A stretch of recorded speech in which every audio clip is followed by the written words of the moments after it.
United States immunity is an international law doctrine that bestows freedom and privilege to a nation's chief executive from the jurisdiction of foreign states' courts while he or she is in power or acting in official capacity. Hence, the welcome mat is laid out for President-elect Ferdinand Marcos Jr. in the event he decides to pay a visit to America. Meanwhile, Marcos received more diplomats today. PTV's Mark Vitalco tells us more.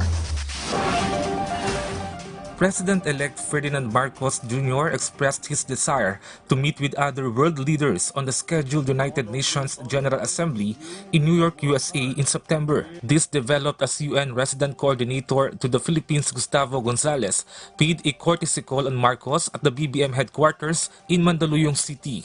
This UN General Assembly meeting will be the first time that the President-elect Ferdinand Marcos Jr.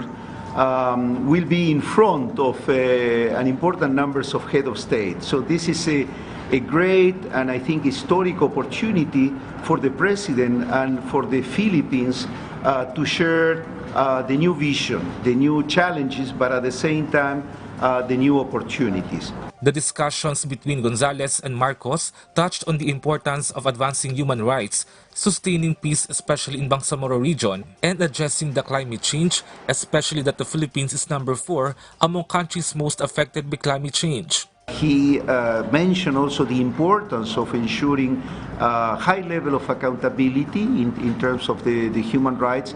And we also refer to the October session of the Human Rights Council, where the new administration will be ready for a successful session.